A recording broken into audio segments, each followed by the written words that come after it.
ने अपने सबसे घातक air defence system David sling का सफल परीक्षण पूरा कर लिया है। इजराइल के रक्षा मंत्रालय के मुताबिक यह परीक्षण जून 2025 के ऑपरेशन राइजिंग लायन के युद्ध से मिला जो कड़वा अनुभव था उसके बाद शुरू किया गया। अब इजराइल का आसमान नो फ्लाई जोन जैसा पूरी तरह से बन गया है। यह सिस्टम न केवल ईरान की बैलिस्टिक और क्रूज मिसाइल्स को हवा में ही भस्म कर देगा, बल्कि दुश्मन के घातक ड्रोन्स का भी यह काल बनेगा। गौर करने वाली बात यह है कि यह सफलता ठीक उस दिन मिली है जब इजराइल के प्रधानमंत्री बेंजामिन नेतन्याहू और अमेरिका के राष्ट्रपति डोनाल्ड ट्रंप के बीच ईरान के खात्मे का खाका तैयार करने को लेकर बातचीत चल रही है। इजराइल में हुए टेस्ट के 2 मायने हैं। एक, महायुद्ध का संकेत है।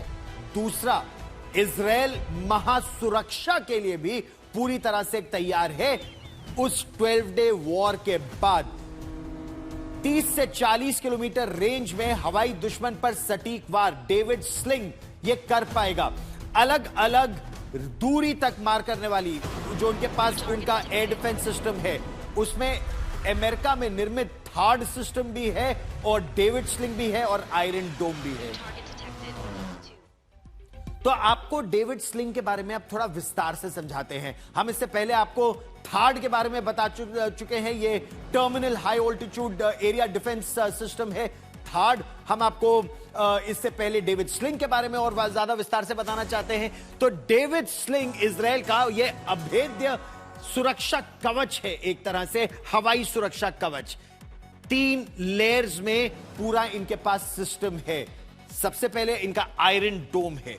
आयरन डोम 4 किलोमीटर से 70 किलोमीटर की रेंज किसी भी हथियार को रोकने में सक्षम है, यानी close quarter air defence system है। फिर 40 किलोमीटर से 300 किलोमीटर की रेंज की अगर आप बात करें तो डेविड स्लिंग सिस्टम है, ये सेकंड लेयर है। फिर लेयर 3 उनका एरो डिफेंस सिस्टम जो आ जाता है, और थर्ड जो अमेरिका से आया है, जो पहले इजराइल में भी तैनात कर दिया गया था और अब जॉर्डन में भी तैनात किया जा रहा है, ये terminal high altitude area defence system है। यानी जो बैलिस्टिक मिसाइल आएगी, जो प्रक्षेपास्त्र इनकी ओर फायर किए जाएंगे, इनको दूर से ही ये ध्वस्त करने में पूरी तरह से सक्षम है। तो मिडिल ईस्ट में जो ताकत का समीकरण है ना, वो बदल रहा है। इजराइल ने 12 दिन के उस युद्ध के बाद कई चीजें सीखी, क्योंकि जो आयरन डोम सिस्टम है, इतने ज्यादा ड्रोन, मिसाइल और रॉकेट भेजे ईरान ने कि ये आयरन डोम सिस्टम जब पूरी तरह से एग्जॉस्ट हो गया था, तब मिसाइलें भेजी और वो कुछ संवेदनशील इलाकों में गिरी। उनको दूर तक ही अब डेविड स्लिंग से रोकने का प्रयास है। और इसके अलावा अमेरिका के 2 युद्धपोत वहां पर aircraft carrier strike groups, USS Abraham Lincoln तो वहां पर है, एक और वहां भेजा जा रहा है। तो इससे आपको पता चल जाएगा कि डेविड स्लिंग की बात करें, आयरन डोम की बात करें, थर्ड की बात करें, एरो सिस्टम की बात करें, तो एक मल्टी पिरामिड सिस्टम वो तैयार कर रहा है अपनी सुरक्षा के लिए, पूरी तरह से सक्षम। टेबल पर बिछी थी ईरान की वो खुफिया फाइल, जिसे पेंटागन से लेकर यरूशलेम तक हड़कंप मचाया है। क्यों, यह हम आपको बताते हैं। इजराइल के प्रधानमंत्री बेंजामिन नेतन्याहू ने डोनाल्ड ट्रंप के हाथों में जो इंटेलिजेंस रिपोर्ट दी है, वो बता रही है कि ईरान राख से एक बार फिर उठ खड़ा हुआ है, राइजिंग लाइक अ फीनिक्स। जून 2025 की भीषण तबाही के बाद, यानी मिडनाइट हैमर ऑपरेशन के बाद, ईरान ने वो कर दिखाया है जिसकी कल्पना अमेरिका ने नहीं की थी। चैनल 12 और CNN की एक रिपोर्ट के मुताबिक बेंजामिन नेतन्याहू ने डोनाल्ड ट्रंप को बताया है कि ईरान अपनी मिसाइल शक्ति को युद्ध से पहले वाले स्तर पर एक बार फिर ले आया है। ऑपरेशन राइजिंग लायन और ट्रंप के मिडनाइट हैमर ने जो तबाही मचाई थी, ईरान उससे कुछ हफ्तों में पूरी तरह से उबर जाएगा। इजरायली खुफिया एजेंसी ने दावा यह किया है कि ईरान के पास जल्द ही 1800 से 2000 बैलिस्टिक मिसाइल्स का जखीरा होगा। यह सिर्फ संख्या नहीं, एक तरह से देखा जाए इजराइल के लिए सबसे बड़े खतरे की घंटी है। कुछ लोग तो इसे डेथ वारंट कह रहे हैं। अगर ईरान ने हिजबुल्ला, हूथी और हमास के साथ मिलकर यह मिसाइलें दागी, तो इजराइल का डेविड स्लिंग और एरो सिस्टम भी आयरन डोम की तरह पस्त हो जाएगा। इसीलिए बेंजामिन नेतन्याहू डोनाल्ड ट्रंप से साफ कह रहे हैं कि ओमान की डील अगर फेल हुई तो इजराइल अकेला ही हमला करने से हिचकिचाएगा नहीं।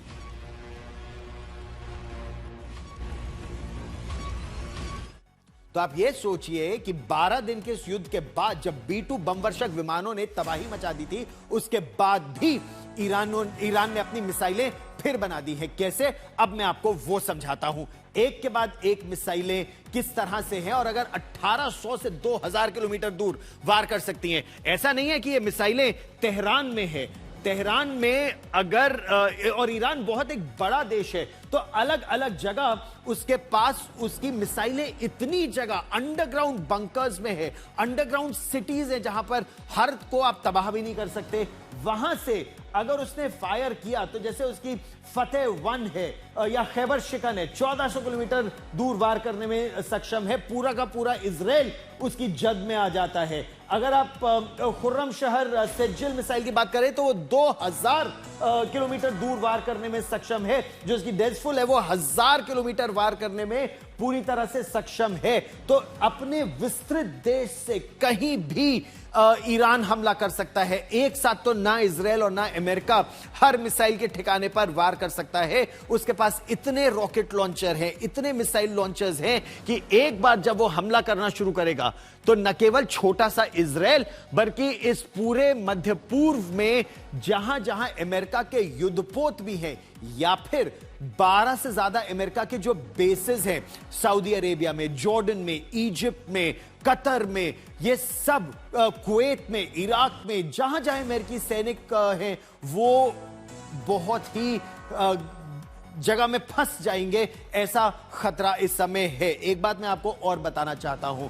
बड़ी खबर आ रही है इस समय मध्य पूर्व में। महायुद्ध के मुहाने पर खड़े ईरान को डराने के लिए अमेरिका के राष्ट्रपति डोनाल्ड ट्रंप ने अपना सबसे बड़ा पत्ता इस समय चल दिया है। एयरक्राफ्ट कैरियर बैटल ग्रुप नहीं होगा जो इस खाड़ी में होगा, स्ट्रेट ऑफ हॉर्मुज और उसके आसपास अरब सागर में।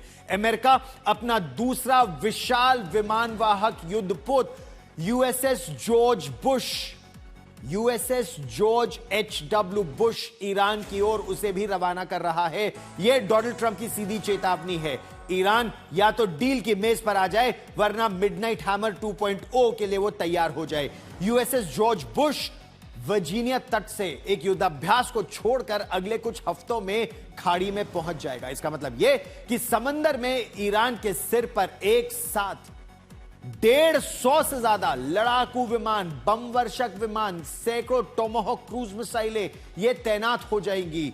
और पेंटागन में सूत्रों के मुताबिक ये 2025 के बाद सबसे बड़ी सैन्य घेराबंदी है ईरान की। ईरान के पास अब दो ही रास्ते हैं, या तो वो अपनी मिसाइलों की रेंज कम करे, प्रॉक्सियों का साथ देना छोड़ दे, हमास, हिजबुल्लाह, हूती जिनमें शामिल है, या फिर अमेरिका की ये जो फ्लोटिंग वॉर सिटी है उसकी मार सहने को तैयार हो जाए। तो ईरान या तो दबाव के आगे झुकेगा या खाड़ी में आने वाले समय में बारूद फटना शुरू हो जाएगा।